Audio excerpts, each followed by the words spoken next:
This is the Team Objection podcast for January 17th, 2019. I had to immediately reach over and turn off the speakers, but I'm going to do it while I intro because I'm a professional.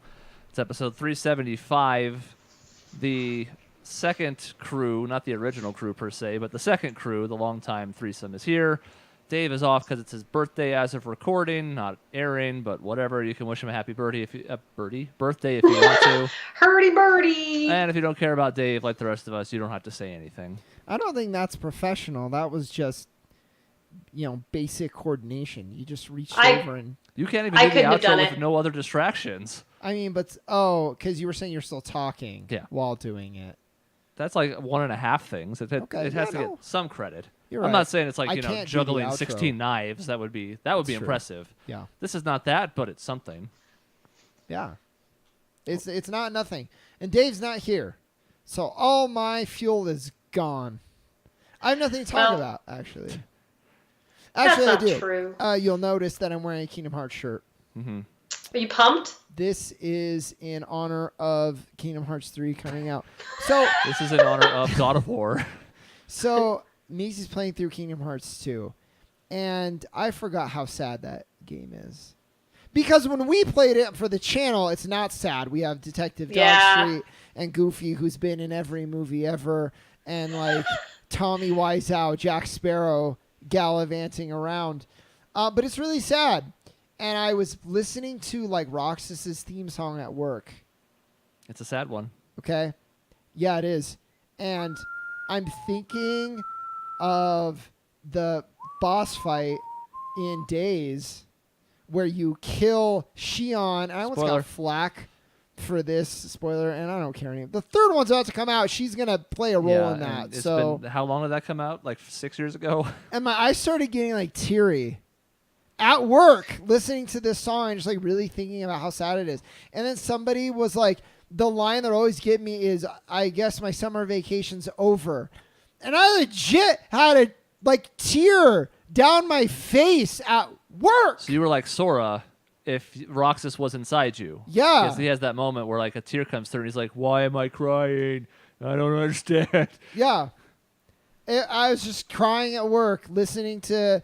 I mean, music can like evoke emotions like a lot, and so it's a very good song. It's a very sad song, playing a very sad scene, and it got me. I do have to say, it is a credit to the franchise that Shaun has become so important when she really only had the one game because she shows up and then she's gone because you kill her. In that one game, I care more about her than I do some characters that have had 6 games. And that's kind of cool. Yeah. Not all of their characters are that well done, but she certainly is. I read a review that was like, don't play Days. It's just this repetitive, fan servicey, like, cash in. And it made me viscerally angry. It is a little repetitive, but it's fun. It's just like fun game. So is Kingdom Hearts everything, by the way, if we're going to talk about that. I thought the story's really pretty well done for the most part. So, Michelle, we're going to do a full review of 3 on this show at some point. Probably have to give us a few weeks after it releases because it's going to be a long game. We're doing it the week after, so you better play it. No, I don't think we can do a review until we've actually beaten it. Some games you can. No, Chris, I know. Oh, you're going to have beaten it in that week? Well, I have bad news for you because you'll be doing the podcast by yourself. I should, I'm not going to say what I'm going to find a way, wink, to play it a lot. Maybe even during the day. And that's all I'm going to say. He feels the sickness coming on. I have no means to actually play it, but I am going to find a good channel on YouTube and watch it. Don't watch it. No, I will. Michaela's watching Persona 5, and you know what? I think she's enjoying it. That's different. They're having a good time. But it is a little different because she's expected to, like, participate too. But there's a level where you get more out of it if you play it. And I just personally, I don't think you should ever watch something if you plan on playing it. If you're never really going to play something just because of whatever, then fine. But, like, you'll play Kingdom Hearts 3 someday. When? I mean, I don't have a console to play it, so it could be years. and I just don't really want to wait that long. So, and I don't really want Spark Notes either. I'd rather like see it happen. To me, I really like watching people play games anyway. I think I prefer it to actually playing in general. So it's kind of like a win-win for me. And I don't have to buy a new console. I can watch the game. I can see the story, all the characters. I'm fine with it. I kind of agree with Shaun overall, but I do think there is something to be said for the fact that Michelle, given the fandoms that she follows and the circles that she like frequents online, is going to be having a hell of a time avoiding spoilers if she doesn't at least watch it first. I have to. Like, otherwise it's just going to be spoiled and I will have, like, the full context, and it sucks. Like, she won't make it to play if she can't at least watch it quickly, because there's going to be spoilers all over the goddamn place, which is part of why I also want to beat it as quickly as possible. I don't think a week is happening, but I'm probably just going to be, like, turning off certain channels until I can do it, because I don't want anything critical being spoiled. I wonder if there's going to be any big spoilers. Maybe in the ending. Like, maybe, but unless they're like Riku dies, it's like they're not gonna have like. I'm predicting it's gonna go the way that we think it's gonna go, so it's like the good guys win, and maybe you'll see so and so as an unexpected Keyblade wielder, but beyond that, I don't think there's gonna be anything like major. But I could be wrong. We'll see. The good guys kind of have to win, because the entire series has pretty much just been shitting all over them. They have little moments, sure, but like, what does Sora actually achieve at the end of the first game? What does he achieve? The door. Great. Cool. I feel great. I'm so strong and powerful. What happens in Days? It's sad as fuck. What happens in Birth by Sleep? It's sad as fuck. So like we're just piling up all these things where we need a W, and if it's not a full W, I'm going to be a little bit disappointed, if not a lot disappointed. It's actually interesting that a lot of the spin-off games, and I would almost say Dream Drop, maybe to a less extent, exists to be sad to raise the stakes for the main entry games. Could be. Mm-hmm. Like, there's like loss there, and I think it's intentional, because like, so now when you come back, we didn't have to waste time on the main entry to give you like the darkest night. We did that on all the spin-off games, and everyone you know is like dead or disappeared or has just a really bad day, except for like these like three main characters. Mm-hmm. That's why there's something to be said for somebody who really could just get through playing 1, 2, and 3. Yes, you miss out a lot of the side characters, and some of it is good, but Chain of Memories, for example, is almost entirely skippable. If you could find a quality, like, 20-minute thing that just went over what happened that was important, you'd be great. I think Chain of Memories is more skippable. I don't think Days... I mean, it's skippable to an extent, but like I think Chain of Memories is the most skippable. Well, and Recoded, but like, I don't even count that as a game. Let's not talk about that. And 2/3 of Birth by Sleep is skippable. Yeah, you really only need like the final couple hours. Mm-hmm. There's a little bit, understand their friendship, get the journey, but most of the revelations come like right at the end. So I'm excited. It's actually here. By the time this episode airs, will be pretty much like a week and change, and it doesn't look like it's going to get delayed. It looks like it's going to happen. And let's not forget another Game of the Year candidate, possibly releasing 4 days sooner than that. Resident Evil 2. Michelle, you don't care about this anyway. So yeah, so she can go get the door. It's fine. Resident Evil 2 is coming out, and I am so excited for that. It's like they're blending the lessons they learned from 7 with the characters and gameplay of like that the kind of series is known for at this point. And I just think it's going to be so good. I have a hard time imagining it as winning Game of the Year, but I could see it as a contender. I don't think it's going to win. But a lot of people, like in every preview I've read, they're just like going bananas for this game. Which one? Resident Evil 2, the Cool. remake. That interests me. I like Resident Evil games. I mean, I don't like to play them. I would never play them, but I love watching people play them. Yeah, this one is so scary too, I heard. Ah, that's cool. I liked 7 a lot. That's what I was telling Chris. They combined the lessons they learned from 7, which is like atmosphere, horror again, and a lot more tension, and not just an action game like 6 and 5, even though I like 5. So I think it's going to be really good. And the reviews so far are really good. That's awesome. That actually is really exciting, and I'll probably watch someone play it on a channel as well, because I really enjoyed the 7th one. Like, it had a lot of flaws, but also it was really fun. Yeah, it was really fun. And really scary. Yeah, fun It and was entertaining scary. were not issues there. There was a lot of other problems, but Yeah. it wasn't like it was a bad game. It just was a deeply flawed but still fun and entertaining one. Mm-hmm. So it's nice to see maybe they could combine the best of both worlds. Great. They might have a damn good game on their hands. And then Devil May Cry is coming out for anyone who cares at all. Oh dear. Devil May Cry 5. Yeah. Yeah, it is 5. Yeah, it's being called 5. I mean, they're just kind of pretending like the last one was a side thing that didn't exist. Which is too bad, I think. They missed some notes on it, but like overall I thought it was very good. And they're just like, nope, it's gone. Didn't happen. All that gameplay you loved, it's gone. So the gameplay was good, but that also had some problems. What? You didn't what?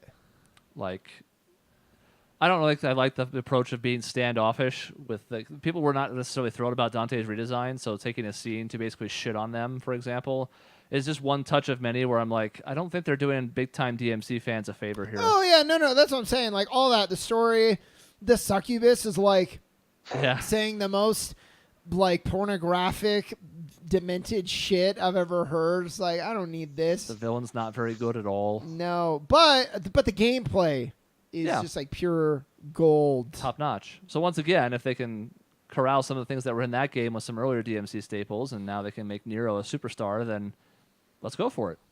Yeah. So we're going to do a game this episode. I haven't done this in a while. I want to say it's been like 4 months. But it's called This Butt. And there's going to be a time where we actually just rank people's butts. But we have not done that yet, and we are not doing that today. This damn butt. Mm-hmm. Just one T in this butt. Where we take situations, it's kind of a hypothetical, and usually you're going to have a tough choice to make, and you're going to decide which side you fall on. Myself included, I've picked these out, but I haven't even necessarily thought about which side I would take on it yet, so we'll talk it through. You can decide yourselves. We'll see how we vote. And I've gotten these from the same place as last time, which is willyoupressthebutton.com, so we actually have statistics as far as who has chosen which side. Cool. We'll see how we relate to them and if we made the right choice or if they made the wrong choice. I am full of wine. I'm ready to go. Out of my Lord of the Rings glass. And apparently Michelle has one too, so we'll see. I do. Yeah. Go get it. I have it. No, like go get it. What? The Lord of the Rings glass. Oh. She means... that's not... Okay. It's fine. I watched the first Hobbit movie yesterday, and it's not good, but also I have a lot of feelings about it. So, like, good feelings. It's okay. And the second one's pretty good, and the third one's awful. The third one's terrible. The first one has enjoyable moments, for sure. But yeah, it's a movie. It happened. It definitely happened. No one can deny that it happened. It did happen. No. All right, I'm ready. All right. Same. We'll do my 3 first then. We'll see what happens with Michelle's afterwards. I can't wait. Because that one I don't know. I have no clue. All right, here we go. Number 1. Your current best friend is saved from an inevitable terrible fate, but your true best friend, who you have not met yet, will never meet you. So one more time. Your current best friend saved from an inevitable terrible fate, not Majora's Mask, but your true best friend, who you have not met yet, will never meet you. Yeah, I have a lot of problems with this one. First of all, let me run them down for you. First of all, yeah, I'm going to choose saving a life over, like, pretty much like, you could be some rando on the street. You can save them from a terrible fate, but you'll never meet your true best friend. I would save the random person. Like, how could you live with yourself? Yeah. Like, well, now I get to meet my true bestie. It's like, no. No, that's not okay. Second of all, I spit in the face of destiny, and you telling me that my best friend is not my best friend, I'm going to be somebody who's my true best friend. I'm going to say, you don't know that. You don't control me, and I make my own decisions. So I save the person on every account. Okay, and also, I also kind of spit in the face of the idea that there is this one true best friend or like one true love. I really think that there's a lot of people who are like a 0.8 or like a 0.9, but like they're not the one. I don't think the one is real. And so like the person that's your current best friend is probably a good person, somebody that you care about. Like, I don't know. Like, of course you would want to save something that means something to you in the moment. Why would you say like, nah, well, it's been a good run. Like, but I'm meeting someone better, so yeah, that's so cruel and weird. And like, I think it says more about you than it does about this best friend. Like, no. I should clarify because I twisted it a little bit, and I really didn't mean to. But terrible fate does not mean death. It could be but it's a fate that's really bad. Well, even so, the alternative is just you don't meet a person. Yeah, exactly. Like, and a person that I would deny is my true best friend, anyways. I mean, well, and consider it all it says is that you would meet your true best friend. Who even knows how many people I've met that I could have gotten along with famously, and we never actually became friends anyway. It was just kind of like a weird circumstance, and it was like, well, bye. And so, like, that's even really not specific. It's like, okay, I meet this person, and then we go our separate ways, and my current best friend is dead or injured or, like, no. Whenever I hear things like this, I think of the best bit Family Guy's ever done, where instead of taking the boat, it's the box, right? Mm-hmm. He's like, the box could be, a boat is a boat, but a box could be anything. It could even be a boat. You're like, you know how much we've wanted one of those, Lois. And I just use that to illustrate, I'm going to take the certainty of doing something good over the uncertainty of something else. Always. Yeah. The biggest problem is that it's not like you're just replacing one with the other, but it is the fact that somebody that you do care about, to, we would hope, some extreme at this point, is going to be exposed to something bad, in addition to opening up the new opportunity. I think you guys are skirting the second half of this a little bit much for convenience sake. Well, who knows if it's your true best friend? No, it's your true best friend. That's what the prompt says. No, well, I know, but that's Destiny talking, Chris. Okay. Right. No, I accept that part. I just think that it's vague in how it's addressed, because I've probably met people who could have been like my perfect romantic partner, but we've met and then we just go separate ways. And so it's like, it seems kind of like, it just seems too vague. I'm too stubborn for that. I know you are. I won't have somebody telling me who my best friend is. What if I tell you your best friend is your current best friend? Oh, shit. That doesn't make it, that like breaks the paradox. Well, the thing is, I'm with Michelle though. It's like I have a lot of like best friends and like different friends for different things, and like that could always be its own thing though, right? Your current best friend is saved from a terrible fate, but they don't know you exist anymore. Like your memory of them is wiped out. Way more interesting. I like that one a lot. I love, and I would want to read a book about that. Yeah, I would still do that. Yes. But I would still save them. But that would be. But at least there's consequences. Whereas the problem here is I don't feel the consequences, because it's this like ethereal thing, and also because Destiny, you don't tell me what to do. But that's an improvement. Okay, so maybe surprisingly, 52% of people said no, they would not push the button. They don't want to rule out their true best friend meeting them. I'm not surprised. It's a slim margin, obviously, 48-52, but still, I was like, because there are a lot of these on here that I have not selected because they are, quite frankly, bad, several of which sometimes have no downside, and many people who talk about it are pointing out, like, why would you ever choose this thing? You can just do this, and the whole thing is moot. So this is not necessarily on those lines, but it's down the same road, and I'm a little surprised that that's the one that's in the lead. Yeah. Because that feels wrong. Yeah, it does. Like, today's, I don't know, it's like culture's like, it doesn't surprise me with what I know about, like, people. Because they're disloyal? No, not even disloyal. It's almost like they're so loyal, they'd rather be loyal to their true best friend in the future than some scrub who ain't cutting it now.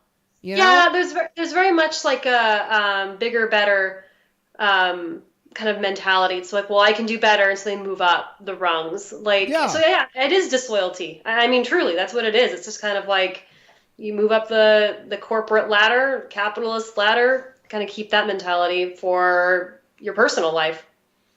Yeah. True best friend. I wonder what that is. This one I thought was funny. It may not warrant a long discussion, but you might be surprised by the percentage here.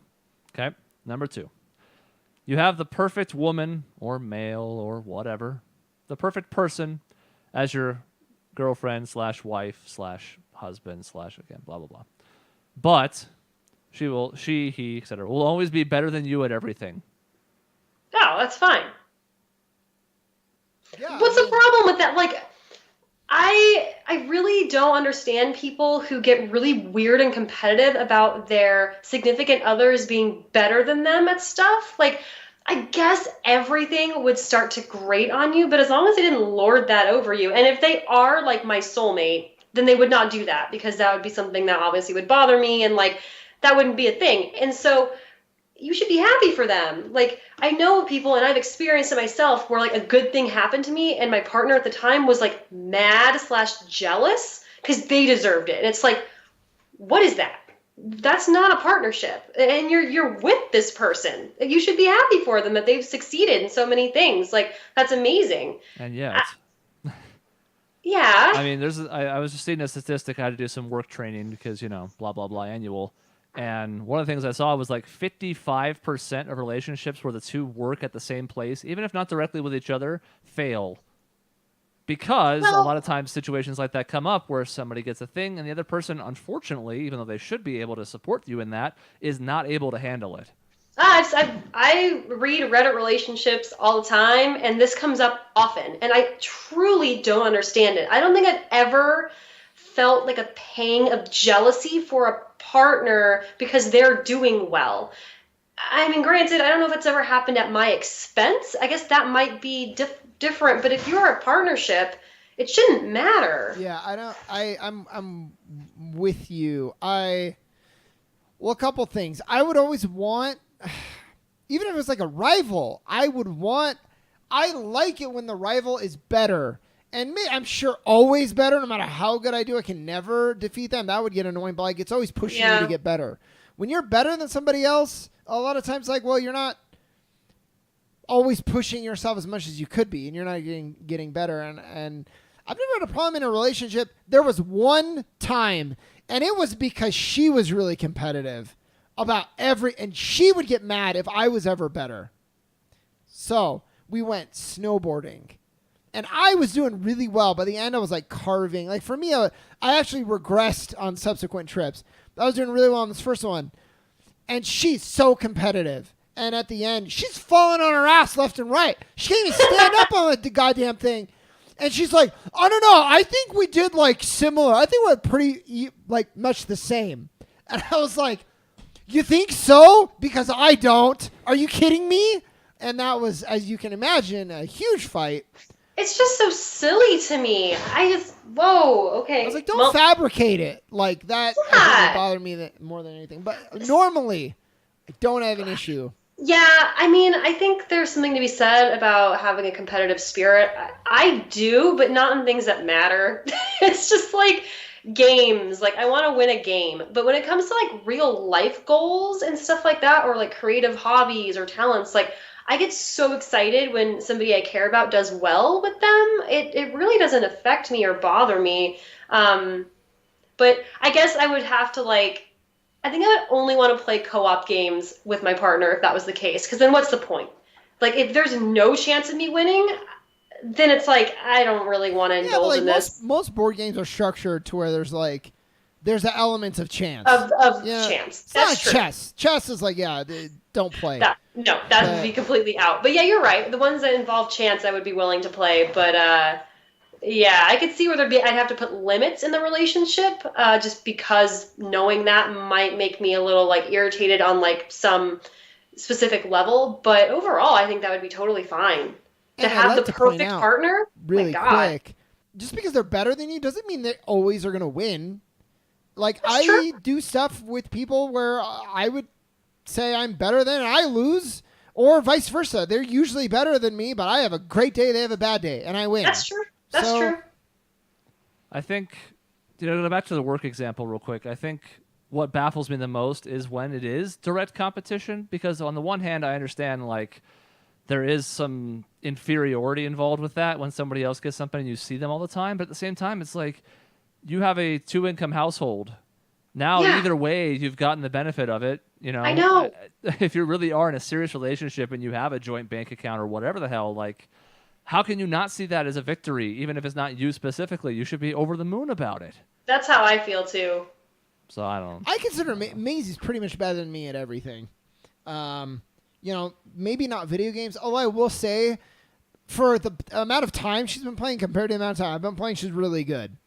And I'm never like, oh, well, I guess you're good at that. Like, I'm like, great. I'm so happy for you. So, yeah, it's a weird one to me. I think the big key, obviously, is the always better at everything. As Michelle kind of mentioned in the beginning, that could be something that could wear on you over time, I suppose. But like you said, there are some kind of small loopholes in that to where I don't think it'd be that much of a problem. 70% took the button. They said yes, they would take the girlfriend, yeah, because boyfriend, whatever. The thing was, they're perfect. Like, Yeah. And it's sort of part and parcel, right? Like, if they're perfect, then yeah, of course they're going to be better at you than almost everything, right? Like, I Yeah. don't know.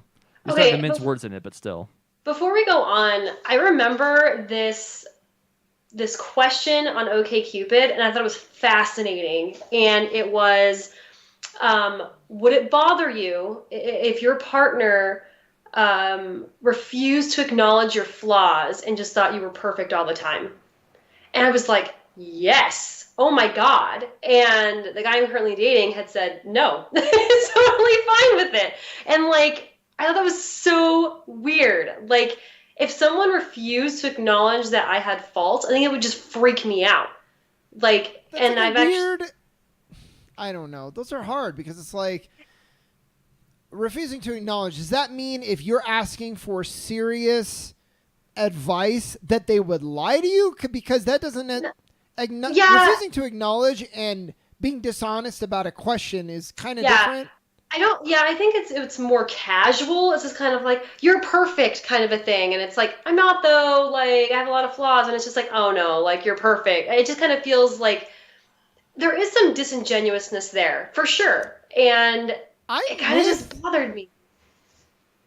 Your boyfriend. I'm with, because to me, it's like, why, unless it's a serious thing, like, tell me what I can do to improve this thing. Or I really messed up. What did I do wrong? Something like that. I just feel like you're going into life. Plenty of people are going to acknowledge your flaws. Plenty of people are going to be like, you suck at this.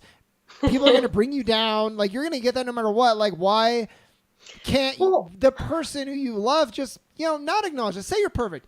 Say you're perfect in your flaws and your, your perfections and imperfections is all it makes you, and it's all great. If you're the type of person who internalizes these things to begin with, then you're only going to take that as either damning or false praise. It's true. And Kind of. Where I'm coming from is I've worked a lot on myself to get to the point where I am now. And to me, just kind of glazing over that with "you're perfect" really minimizes my effort and like my the time it's taken for me to get to this point. And like, I don't think it's malicious at all, but it just seems kind of naive, I guess. And like, that bothers me. Well, and I always think there's a distinction between like you're perfect and like you're perfect. So like, you're perfect for me. I can mean, and I take your flaws and everything, and that's fine. And your deficiencies go off of my strengths and vice versa, so we're great. And then there's like, you're just an angel. You couldn't do anything ever in your life better, so stop trying. There's that, which it's true. It's kind of like a semantic thing, and it's kind of unclear what they actually mean by that. But yeah, I just like, for some reason it rubbed me the wrong way, because I'm just like, no, like, please, like, flay me for my flaws. I'm just that kind of a person, I guess. But what you said makes sense, Shaun. I get it. You don't actually want that, like, to come home and be like, I made a list, babe. Here's the things you did today that were good. Here is what you did wrong. Like, no one actually wants that. No, and that's not really what I'm looking for, though. I guess it's kind of what I just said. But I meant that more like hyperbolically. But like, I don't know. I just kind of feel like ignoring or like refusing to acknowledge it is just like not really acknowledging who I am as a person either. Like that it's just kind of like skirting over like big parts of me that might be bad, and that's okay.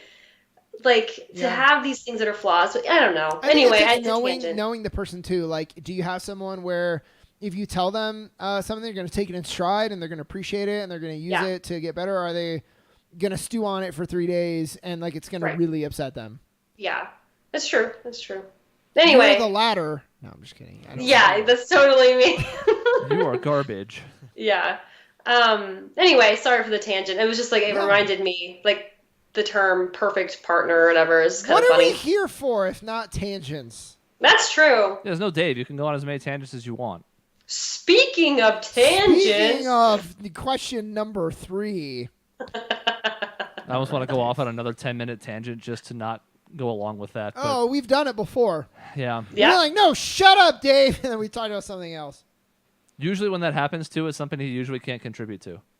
So it's like, oh, you want a tangent, huh? Well, let's talk about Dragon Ball Z. What you got for that, Dave? Exactly. You got nothing? Alrighty then. Number 3. This one's kind of interesting to me, but again, you may find some wording to it. You can influence anyone's feelings about you, but the changes you make to them are permanent and irreversible. Ooh, this is actually the hardest of the 3 so far. Which is why it's in the 3rd spot. That's weird. So the key, obviously, is the irreversible. Without it, this would be simple because you'd be like, whatever, sure, you know. Yeah. If it's not working out, I'll just put it back. Well, can't do that. If you make a change to someone's personality or whatever, or their feelings about you, you're locking it in. Consequences be damned. There's a huge problem because overlap, I think, and like different things that are close. So if one thing is irreversible, but you try, but I don't want to get into it too much because I think that I understand the gist and where it's going. Mm-hmm. I would do it. And I only say that because we've actually had a similar conversation with another this butt. And I said the opposite answer. I said no. But this just feels like less responsibility to me. Like it's not like life or death for a person. I guess it might be. But to have that power might be super useful in something that was out of your control, but you don't have to use it. Like That's a very good point. A lot of things on this site do come down to that at times where it's like you have this power, but nobody makes you use it. Yeah. So if you got in right. a pinch one day, you could maybe rely on it. You know, like that. I think we may have done something similar to this once, but it was like you can teleport, but every time you do it, shaves off 10 years of your life. You're like, well, that sounds awful, but if I really needed to teleport, at least I could. So they'll say yes, even though they don't necessarily agree with the premise because the possibility is interesting. I want to throw a curveball in here. You have to. With everyone, with every person that interacts with you, you are writing how they feel about you. At least to some extent. Well, in that case, no. Okay. Yeah, because I don't know if I want that level of responsibility when I'm just checking out at the grocery store. Yeah, well, and again with like teleporting, is like you can really go down a rabbit hole of when that would be interesting enough and stuff. I don't think you have the same potential here, although there's certainly, if you get kidnapped, you can rewrite the terrorist hearts. Like, okay, sure, but I think we have a real big ethical dilemma. For one, I'll call it out. I mean, what I was thinking is it's like, oh, something happened and like my boss is mad at me. What if I just pretend like they never saw the thing that is like a little thing that could have a huge impact. Yeah, I don't think I want like large overreaching things, like complete rewrites of a person, because at that point, what are you even doing? That's not that person anymore. That's bad. But at the same time, I don't know how little tweaks, maybe you get drunk on power and eventually you start doing the bigger ones. Yeah, well, I want to see a movie on this because I think, while not covered in the question, I could easily see, all right, Michelle, you do something wrong. Your boss is mad, but you make him happy with you. And then he's always happy with you, and he starts to think, what does this mean? And he starts getting a little more comfortable with you. And then he starts dating you. And then he starts creating a shrine of you because he can't get you out of his head and how happy you make him all the time. Yeah. No one else has ever made him this happy. His wife hasn't made him this happy in 25 years. He doesn't even fully understand because he knows you did something wrong, but the effect still made him happy. And he's like, well... And all he can think is, this is why we're made for each other. We're soulmates. And if I can't have her, no one can have her. Wow, that escalated. And that's interesting. It's interesting. Yeah, more than it's interesting, I think this is very real. It's a slippery slope. Yeah, look at the chain that you could create out of this. Okay, well, you can't undo the making him happy now that he's gone off the deep end. But you can make him not love you because that's different. But now you make him happy all the time. but he doesn't have any feelings for you whatsoever, so he drowns himself in a river. Yeah, exactly. He can't bear the how these two feelings don't reconcile with each other, and he can't handle it. Mm-hmm. He doesn't understand it, so he thinks he's flawed. But his significant other tells him that he's not flawed at all, that he's perfect. Oh, and no. So he's fine. Oh, no. And that just drives him even further away because it creates an even bigger discord in his heart. Yeah, you walked it back a little bit, Michelle, but I was going to be like, okay, so the person who doesn't want people ignoring their flaws also wants to write how that person feels about them completely. I don't know about that. No. But you did. You walked it back. So I'm a no. I don't. It would be tempting. And if I really had that power, I'd probably be thinking about it more than I did now. But I would hope I would say no because, like, if somebody likes me, I want them to like me for me. And if they don't, then, like, fine. But I want to have earned it. Or what's the point? Everything in life is a competition. You know, you're just trying to prove yourself. And when you cheat like this, you're not getting a true evaluation. So when you go to heaven and they play back the tape, you can't reference really any achievements. I mean, That's all life is one big Xbox gamer score. I'm looking forward to Shaun's kids with having to live up to this. And they're his gonna dad be and great. Shaun's dad yelled at him when he did use sports, so I can only imagine how bad this is going to be down the road. Yeah, but how often do I yell at people when they don't perform well? Never. Who is the most supportive volleyball player on our entire team? You yell at the video games when they don't perform well, though. Yeah, but I don't have an emotional connection to the video games. I have an emotional connection to our volleyball team and to my kids. Maybe. We'll see. And really, the truth is when I yell at the video game, I'm like yelling at myself, in a weird like subconscious thing. It's an examination of my psyche. But I would never yell at my kids like that. I would probably say no to this too, although again, there's always that surface level of like, well, you could just have the power and never use it. So I guess you could say yes with that in mind, but in theory, it sounds like a lot of responsibility that I don't want any part of. yeah, I think that's ultimately true. And with can you Shaun's, influence your feelings about yourself according to the letter of the law? that's true. Anyone's feelings. You're anyone. Anyways. I cut you off. I'm sorry. No, I was just listening. We're all good. Okay. All right. Your dumb cat is still here. Oh yeah, she's always here. Mm-hmm. You held her up in the frame. I thought she was doing that on purpose, but no, you forced her to. I had something did. I wanted to talk about, and I forgot now. Well, we haven't gotten to Michelle's yet, so we can't segue yet. 67%, by the way, would do it. Wow. Yeah, I bet they would. On the basis, again, I think at least some of those responses are, well, I don't have to, but I can. But still, even if you take some of that out, they'd still win pretty comfortably. All right, Michelle, what's your one? Okay. I also got it from that website. You're instantly whisked away to a world where you are God, but your least favorite person in the world comes with you and has God powers as well. Well, this sounds like a for sure yes for Shaun. He loves rivals. It just escalates the rivalry to now they're shooting lightning bolts at each other, so that seems Yep. like a for sure yes. It would be cool. And I imagine we'd have to do a truce like in Animorphs where there was two cosmic beings and they couldn't fight directly because it's too destructive, so they like choose champions to do their fighting for them. Well, that's certainly a way of going about that, yes. Yeah. So that's one. I'm also trying to think of my least favorite person. Yeah, because it's like, it's not like your rival who you're like, oh, we're good-natured partners, but like, really we don't like each other, but really we do, we're buds. This is like Donald Trump, or like some horrible person, a truly reprehensible individual. And you have to deal with them having a ton of power. You have the same powers, but... I also wonder about the semantics of least favorite person, because like... Yeah.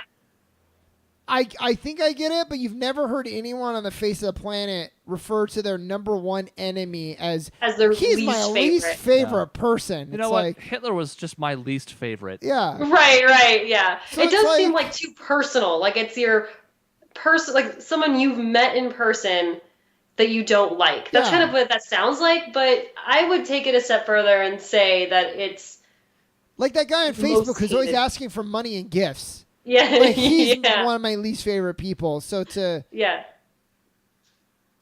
to have him be the opposite of me. But it says I'm God. He's not God, but he has godlike powers. Right? This is That was what it God said. powers. He has God powers, but I'm God. Or do I have God power? What? But I think that effectively makes you both gods. No. Read it again. You're instantly whisked away to a world where you are God, but your least favorite person in the world comes with you and has God powers as well. So I'm God, but he is a usurper. There's a dangerous problem here, too, in that what is a god with no worshippers? Which is to say, what if this world is uninhabited? That sounds Yeah, we terrible. don't know a lot about the world. So now you're just in a world where you're fighting to the death with someone who has equivalent powers to you and nothing else that is a benefit for your powers except to fight that other person that you hate. And also, what if I'm on a planet with a bunch of ants? Yeah. And so my God powers it's just me. So I have to kill someone with my bare hands? Yeah. That doesn't sound fun at all. I already have god powers over ants. It's called a magnifying glass, and I can do whatever the hell I want. Yeah, this is a big no for me. I have to think about it. The thing is, like, I have no desire to have that kind of control over any number of people or things. So it's like, no, none of this is appealing. I don't want to be like I guess I'm a no, because while I would like the godlike powers, I don't think I should be God. I'd be like, you're pushing a policy I don't think is good for this nation. We have this Dead. recorded, right, Chris? Yes. Yes, Very we do. good. Yeah, I mean, I But want. Besides, we- I want to earn it anyways. We've learned from Rudy Giuliani that even truth doesn't matter as truth, and recordings of people saying things don't mean shit anymore. So That's true. we do have evidence, but will it matter? I don't think Probably so. not, yeah. I want to earn it though. If I'm gonna get godlike powers, I want to earn it. I don't want to get it in this butt. I want to Yeah. achieve it. Kill someone else and take it from them, like Mega Man. Yeah. I'm writing a story about that actually. It's not like Mega Man though. Oh, That's an element. well, that's already strike one. Look for it in 2050. Yeah, when Boot Hill comes out too. Yeah, that sounds about right, actually. Oh my God, we should co-publish. You know, We I- should write Two separate stories. our No, books it's like I'm thinking of like Grindhouse film, but for books. Yeah. Like in the same universe. Same universe, and in the same, like, the first half is your book, the second half is my book, and it's all in one volume. Oh yeah, those are cool. Yeah. I remember like when I was a kid, there were these books that I had that was like you'd read one side and then you had to like flip it over and read the other because Yeah. it was like backwards. I thought that was pretty cute That's too. what we do. That's our selling point. 2050. Okay. Here we come. Yeah. I also have a manuscript. I'm holding it up on camera. I guess the Robinsons were cleaning out their house, and for some reason they have this old 30-page story that I wrote in high school. Is it fan What? fiction or is it an original? It's an original. Hell It's- yeah. It's not good. You can have the Yes. center of the book. It's not as bad as I thought it would be. It's not good. I love it. But I can compete now. I have a manuscript. I'm ready. That's not a manuscript. It's a That's a manuscript. story. What is it? I also don't have a manuscript, but I'm just saying. It's like a private detective. Oh, cool. I don't even know. I haven't read through it again, so I don't even know what the hell he was doing. Dude, but- what would be cool is if my story's really crazy, Michelle's story's really crazy, and you're the PI who's like going around cleaning up everybody else's messes, trying to figure out what's going on. that is sort of the type of story I would write if I were to do one. That'd be neat. Some heavy, like, film noir. Mhm. Yeah. I knew she was trouble the moment she walked in that door. You gotta be careful with noir these days, though, because, like, it's so easy to just make it parody now. It's true. This has edits on it, I'm just now noticing.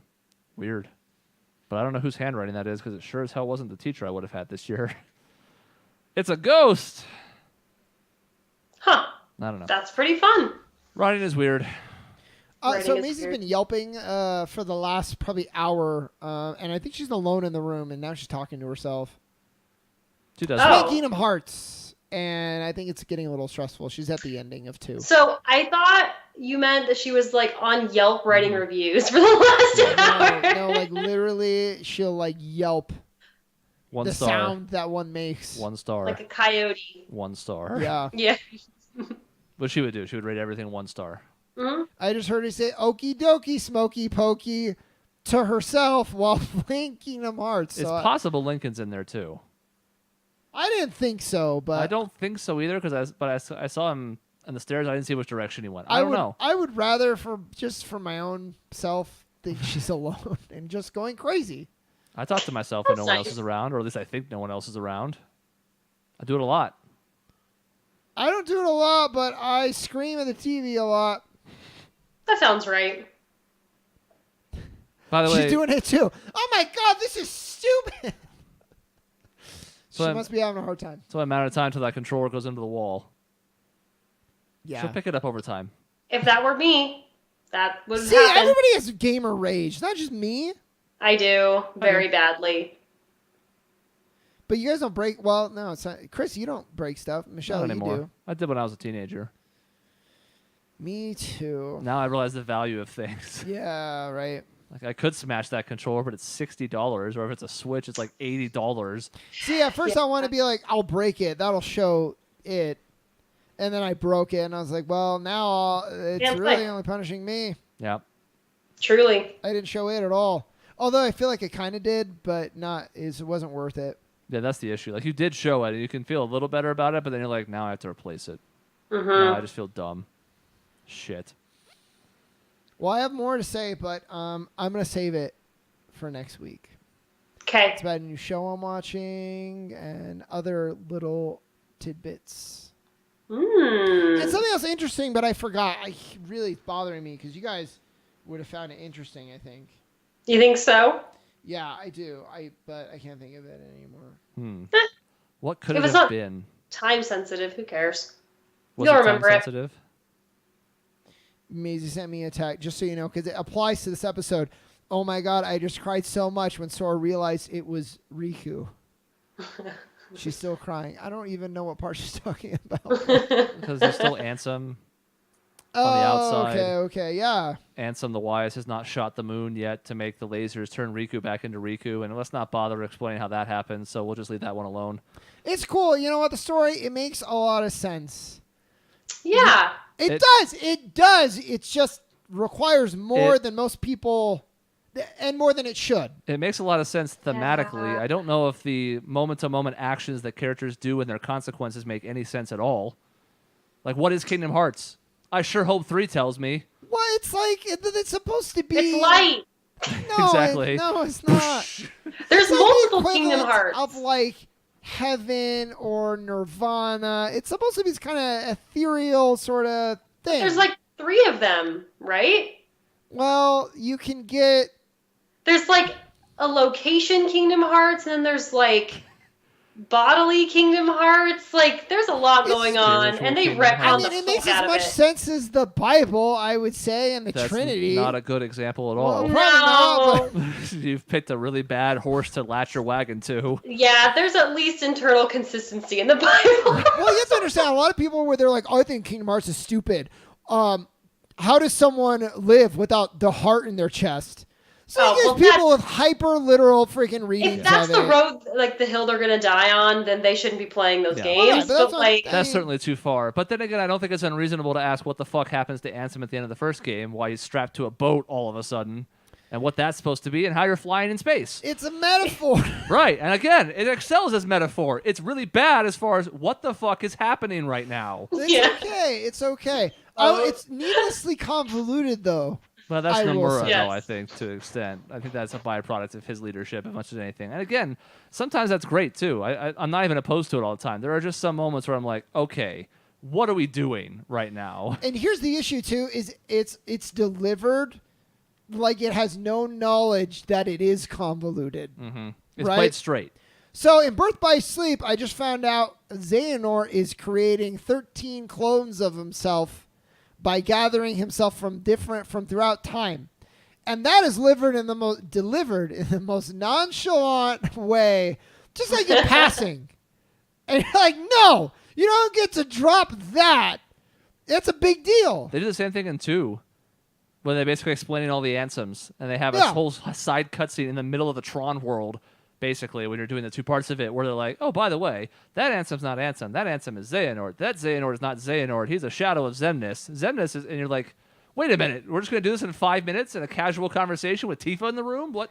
Yeah, and it's like, why did we really need, just for the sake of everything, did we need the Heartless Xehanort to take on Ansem's name?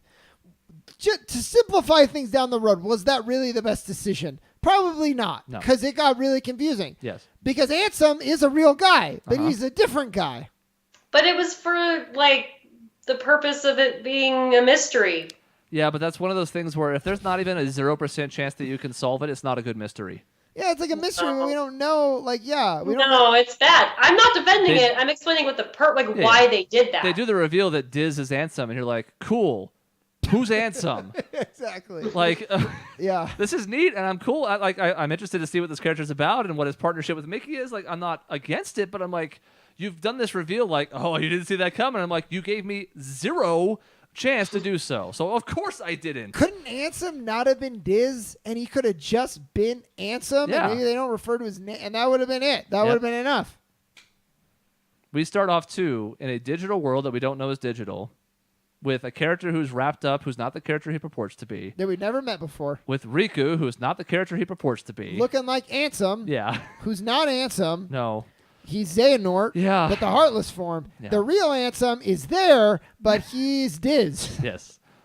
And that's when people roll their eyes at the franchise, that's why. And again, I love it. Don't get me wrong overall, but I can see where the criticism comes from, because when you say these things aloud, you start to go, oh. Because like a series like Metal Gear Solid doesn't really take itself seriously in those moments that we talked about. They don't present a thing like, this is a normal thing that you should be relating to. They just go, yeah, look at this weird situation that these characters are in, or this weird thing. And you always have true. Snake being like, what? Yeah, Snake is like the straight man, which is great. Yeah. He plays off of all this weirdness around him perfectly. It's one of the best parts of the series.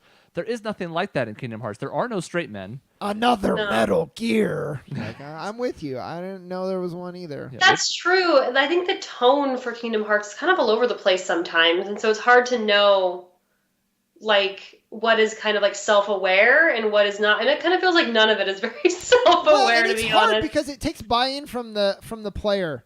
Yeah, so when I play through the game in the middle, when you're like going through and you're teaming up with all the Final Fantasy characters, the big battle, I think that's super badass.